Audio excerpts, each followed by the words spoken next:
সুপ্রিয় দর্শক, আসসালামু আলাইকুম। কিভাবে গমের পায়েস রান্না করতে হয় আজকে এই রেসিপিটা আপনাদের সঙ্গে আমি শেয়ার করব। আশা করি দেখবেন।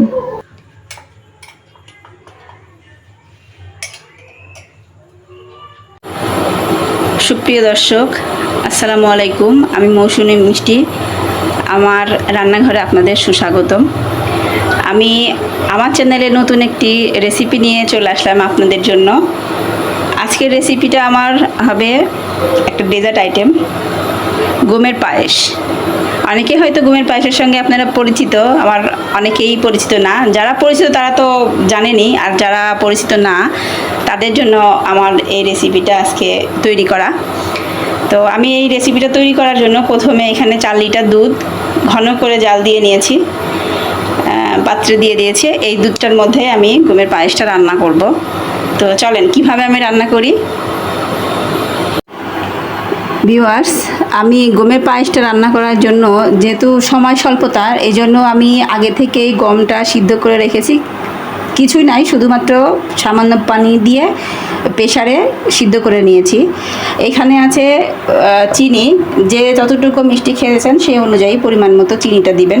আমি চিনিটা আমার একটু পরিমাণে বেশি লাগবে, এই জন্য আমি নিয়েছি। এরপর এখানে আছে নারকেল কুড়ানো আছে, আমার পায়েসটার জন্য নারকেল লাগবে। এখানে আমার কিছুটা মেল্টেড গুড় আছে, খেজুরের গুড়। আর এখানে আমি একটু সুঘ্রাণের জন্য এলাচ এবং দারুচিনি নিয়েছি। আর ডেকোরেশনের জন্য নিয়েছি কিশমিশ। আপনারা যারা বাদাম খেতে ভালোবাসেন তারা এর সঙ্গে বাদাম অ্যাড করতে পারেন। সুপ্রিয় দর্শক, আমার দুধটা আগে থেকেই জাল করে রাখা ছিল। আমি ঘন করে নিয়েছি 4 লিটার দুধ, ঘন করে 3 লিটার বানিয়েছি। এর মধ্যে এখন আমি যে সিদ্ধ করা গমটা আছে সেই গমটা আমি দিয়ে দেব মিক্সড হওয়ার জন্য। এখন এটা ভালোভাবে আমি এই দুধের সঙ্গে মেশাতে থাকব। গমটা যাতে কোথাও দানা দানা দলা পেকে না থাকে, এর সঙ্গে যেন সুন্দরভাবে মিশে যায়, এই জন্য আমরা এটা নাড়াচাড়া করে মেশাতে থাকব। দর্শকবৃন্দ, আমি গমের সঙ্গে আমার দুধটা ভালোভাবে মেশানো হয়ে গেছে। এখন আমি এর সঙ্গে একটা উপকরণ অ্যাড করব, সেটা হচ্ছে ফ্লেভারের জন্য আমি দারচিনি এবং 3টা এলাচ আমি একটু ছিলে দিয়েছি, যাতে এটার থেকে সুঘ্রাণটা সুন্দরভাবে আসে, এই জন্য। এখন এর সঙ্গে মিশিয়ে আমরা ঘন হতে দেব।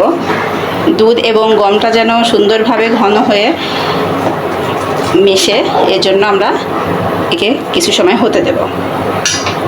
প্রিয় দর্শক, এ পর্যায়ে আমরা একটু নাড়াচাড়া করে নেব, দুধ এবং গমটা যেন তলানিতে লেগে না যায়। আপনারা অনবরত নাড়াচাড়া করতে থাকবেন, কেননা দুধ এবং গমটা যদি তলানিতে লেগে যায় তাহলে কিন্তু এটা পোড়া পোড়া গন্ধ আসবে, খেতে ভালো লাগবে না। তো আমরা এভাবে অনবরত নাড়ব এবং দুধটা আর একটু ঘন হবে, আস্তে আস্তে এটা পরিমাণে কমতে থাকবে। তারপরে আমরা আবার ফিরে আসব। প্রিয় দর্শক, এই পর্যায়ে ফিরে আসলাম। আমাদের রান্নাটা কোন পর্যায়ে আছে একটু দেখে নেব। আপনারা যারা সেমাই পায়েস বা মিষ্টি ডেজার্ট খাওয়ার সময় মুখের মধ্যে এলাচ অথবা দারচিনি পড়লে বিরক্ত হন, তারা এই পর্যায়ে এলাচ এবং দারুচিনিগুলা এভাবে উঠিয়ে ফেলে দিতে পারেন। আমরা এখন যেহেতু আমাদের গমটা সিদ্ধ হয়ে গেছে, অনেকটাই ঘন হয়ে আসছে, এই পর্যায়ে আমরা পরিমাণ মতো আমাদের মিষ্টি যতটুকু দরকার সেই অনুযায়ী চিনি অ্যাড করে দেব। আপনারা চিনিটা যে যেমন খান সেই অনুযায়ী কমিয়ে বাড়িয়ে দিবেন। আমাদের বাসায় আমরা সবাই মোটামুটি মিষ্টি খেতে ভালোবাসি, এই জন্য চিনির পরিমাণটা বেশি করে দিলাম। এবং এর সঙ্গে একটু স্বাদ বৃদ্ধি করার জন্য দিয়ে দেব সামান্য পরিমাণে লবণ। দিয়ে দিচ্ছি স্বাদ বৃদ্ধির জন্য সামান্য পরিমাণ লবণ দিয়ে নাড়াচাড়া করে নেব। আপনারা যারা মিষ্টি ডেজার্টের সঙ্গে লবণ খেতে পছন্দ করেন তারা লবণ দিবেন, আর যারা পছন্দ করেন না তারা স্কিপ করতে পারেন। এবার দিয়ে দেব আমাদের রেসিপির জন্য একটা মূল্যবান ইনগ্রিডিয়েন্ট, সেটা হচ্ছে খেজুরের গুড়। এটা আমি মেল্ট করে নিয়েছি। এটা মূলত দেওয়া একটু কালার এবং সুঘ্রাণের জন্য। আপনাদের হাতের কাছে থাকলে আপনারা দিবেন, না থাকলে সমস্যা নেই। এরপরে আমরা অ্যাড করব কিশমিশ। পর্যায়ে কিশমিশটা দিয়ে দেব স্বাদের জন্য।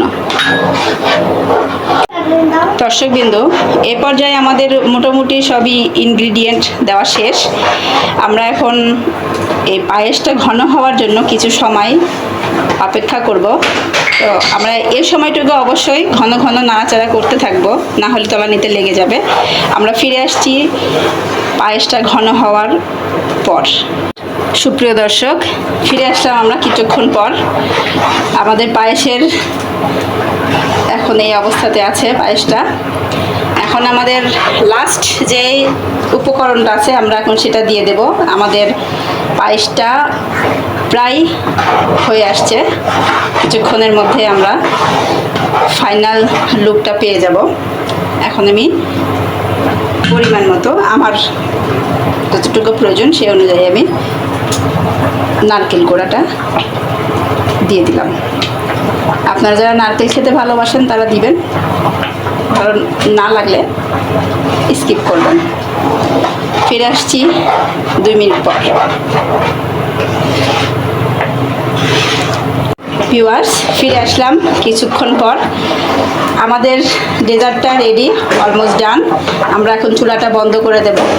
আপনারা এই পর্যায়েই রান্না করলে রাখবেন, কেননা এটা ঠান্ডা হলে আর একটু জমে যায়। তো বেশি শক্ত হলে এটা খেতে ভালো লাগবে না, একটু থিকনেসটা থাকাটা দরকার। এই জন্য আপনারাও এই পর্যায়ে নামিয়ে দিবেন। সবাই ভালো থাকবেন, সুস্থ থাকবেন, আমার জন্য দোয়া করবেন এবং আমার চ্যানেলের জন্য সাপোর্ট করবেন, লাইক, কমেন্ট এবং শেয়ার করবেন। আল্লাহ হাফেজ। ভিউয়ার্স, আমার গুমের পায়েসটা অলমোস্ট ডান। আমি এখন আমার বাচ্চাদের জন্য পায়েসটা সার্ভ করছি। আপনারা হাতের কাছে যাই থাক, কিশমিশ, বাদাম, যেটাই হোক আপনাদের মনের মতো আপনারা এই পর্যায়ে ডেকোরেশন করে নিতে পারেন। আমার কাছে কিশমিশ এবং নারকেল আছে কোরানো, এটা দিয়ে আমি ডেকোরেশন করে আমার বাচ্চাদের জন্য রেডি করছি। আল্লাহ হাফেজ।